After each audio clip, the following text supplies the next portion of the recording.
Olá pessoal, tudo bem com vocês? Espero que todos estejam bem, né, nesse período de quarentena, se resguardando dessa ameaça que é o coronavírus, né? Pessoal, esse vídeo se destina aos alunos do segundo ano do noturno, né, do Colégio Militar, na matéria de Geografia. Eu passei para vocês há 2 semanas, na verdade nós iniciamos o segundo bimestre há 2 semanas, eu passei um texto introdutório sobre os conteúdos que nós vamos estudar nesse segundo bimestre, e na última semana eu passei uma atividade referente a esse texto que vocês estão me enviando por e-mail, né? Quem não enviou ainda, peço que envie para a gente fazer as correções, as devidas correções. Estarei postando logo o gabarito também para vocês, fazendo as correções em casa. E quem não enviou, então, repito, enviem para vocês serem avaliados pela participação, ok? No segundo bimestre, em Geografia, nós vamos estudar os processos de industrialização e também de urbanização. São processos que andam lado a lado. A urbanização ela é recorrente do processo de industrialização. Primeiro, né, nessa primeira videoaula que eu estou gravando para vocês, eu quero fazer uma contextualização histórica sobre o processo de industrialização e também de urbanização mundial e do Brasil especificamente. O processo de industrialização ele tem início na Inglaterra no século XVIII, a partir de 1760, né, a Revolução Industrial.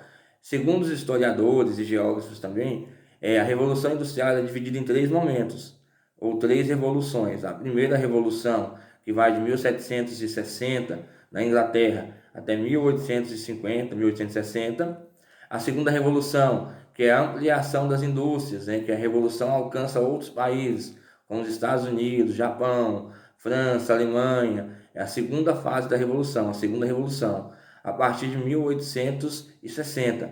E a terceira revolução, ela se inicia após a Segunda Guerra Mundial e graças aos avanços tecnológicos trazidos pela Segunda Guerra Mundial, que é a terceira revolução. E a revolução da robótica, a revolução da informática, da utilização do computador. Hoje nós já temos aí a revolução das redes sociais, a interatividade.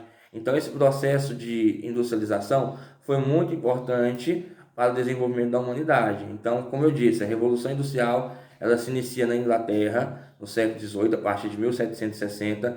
A burguesia inglesa era uma classe social bem desenvolvida, que tinha um poder aquisitivo grande, e isso possibilitou, né, o crescimento e a formação das primeiras indústrias na Inglaterra. A questão da matéria-prima utilizada no processo de industrialização também foi muito importante, acúmulo de carvão, né, e outras matérias-primas que são oriundas, que são importantes para o processo de industrialização. A Inglaterra possuía esses critérios, essas características que possibilitou o desenvolvimento das primeiras indústrias, né? A utilização da energia a vapor, nós temos aí as máquinas que foram criadas no campo da tecelagem, na fabricação de roupas. Então, essa primeira revolução, ela foi muito importante para o desenvolvimento posterior das demais, né? Então, foi o passo inicial. Só que a Revolução Industrial tem o seu lado positivo e também tem o seu lado negativo, que foi muito criticado também por pensadores, filósofos, sociólogos, né? E também aqueles do campo da geografia, né? Os pensadores geógrafos fizeram críticas a esse processo que muitas vezes possibilitou uma exploração demasiada, uma exploração grande dos trabalhadores, dos operários. A vida dos trabalhadores era uma vida muito dura, trabalhavam de 14 a 16 horas por dia, né, recebiam salários baixíssimos, não tinham sindicatos para proteger os seus direitos, então era uma vida muito miserável. Moravam em cortiços ou também em locais superpopulosos, que não tinham nenhum critério, nenhuma qualidade de vida que possibilitasse dignidade para eles, né? Que possibilitasse uma vida digna.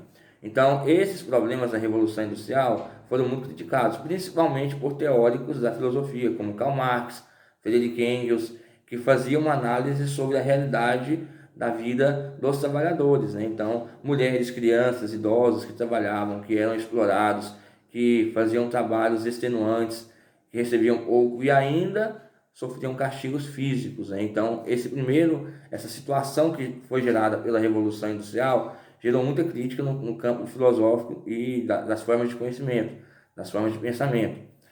A segunda Revolução Industrial, ela, como eu disse para vocês, ela se amplia, né? A Revolução Industrial se amplia para outras partes do mundo, como os Estados Unidos, a França, a Alemanha, o Japão. Esses países têm né, eles começam a se industrializar, eles começam a criar um aparato industrial. Os Estados Unidos, a indústria automobilística, o Fordismo a partir da década de 1900.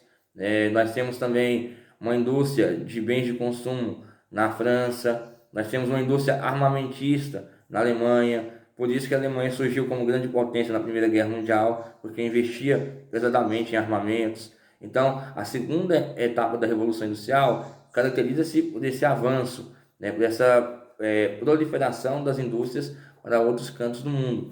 A industrialização brasileira ela começa de forma bem devagar, bem lenta, a partir de 1850, ainda no governo de Dom Pedro II. Né? O Brasil era uma monarquia governada por Dom Pedro II. Essa industrialização ela é voltada principalmente à produção do café. O Brasil tinha como principal produto de exportação o café. Então, é uma industrialização que nós falamos, que nós chamamos de incipiente, que está no seu começo. Ela só vai se intensificar, ela só vai criar raízes maiores a partir de 1930, no governo de Getúlio Vargas. O governo Vargas e, posteriormente, o governo de Juscelino Kubitschek vai incentivar de forma significativa a industrialização mundial, a industrialização brasileira, que possibilitará um equiparamento à industrialização mundial. Então aí nós temos essa diversificação, essa característica peculiar do Brasil. A Revolução Industrial Brasileira ela é um pouco tardia, ok? Diante dessas características, aí nós temos aí a Segunda Guerra Mundial, a partir de 1939 até 1945.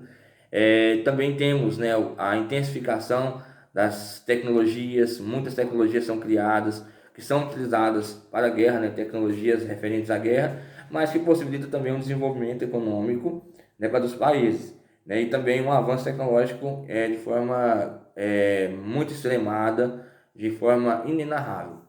Então, pessoal, esse processo que culmina, que começa, na verdade, com a Segunda Guerra Mundial, com o fim da Segunda Guerra Mundial, é a terceira Revolução Industrial, que é a revolução da informática, do computador, da robótica. Nós temos hoje países de ponta, como o Japão, a China, que têm desenvolvido um arsenal tecnológico extraordinário. O Brasil, atualmente, também tem um aparato industrial bom, forte, muitas coisas ainda precisam ser desenvolvidas, mas o Brasil é um dos países industrializados do mundo, Então, essa terceira revolução industrial é caracterizada pelo avanço das novas tecnologias. Então, repito, computador, a internet, a robótica, esses mecanismos mais novos de comunicação, ok? Diante desse contexto que eu falei para vocês aqui brevemente sobre a industrialização, nós temos o conceito da urbanização. A urbanização é o crescimento das cidades. É quando as pessoas saem do campo, vão para as cidades e essas cidades começam a se desenvolver. Quando uma pessoa, um indivíduo, um grupo de pessoas sai do campo e vai para as cidades, o nome desse processo é êxodo rural, ou seja, saída do campo para a cidade. Aconteceu isso muito na Inglaterra. As pessoas saíram do campo e foram buscar trabalho, melhores condições de vida nas grandes cidades, Londres, por exemplo, Paris, na França. Então essas cidades começaram a ficar muito populosas, e quando não há um crescimento, não há uma organização, não há uma estrutura de organização para o crescimento, vai surgir muitos problemas sociais, problemas econômicos, como a violência, a falta de moradia para essas pessoas, Então, inúmeros problemas relacionados ao processo desorganizado de urbanização, como ocorreu no Brasil. A urbanização brasileira ocorreu de forma abrupta, de forma rápida, a partir da década de 40, que intensificou-se também na década de 50, 60 e 70. Essas cidades brasileiras não estavam preparadas para receber o grande contingente de pessoas que viriam a residir nessas cidades, ok? Essa é uma explicação introdutória. Nas próximas aulas estarei abordando de forma mais enfática, mais criteriosa esses temas. Espero que vocês tenham entendido. Qualquer dúvida, estou à disposição. Desejo a todos aí bons dias, dias melhores, que logo possamos estar juntos novamente nas nossas aulas presenciais, e essa pandemia, essa pandemia mundial possa cessar. Forte abraço. Qualquer dúvida, estou à disposição nas redes sociais, no e-mail que está disponível aí no GR8. Fiquem com Deus, até mais.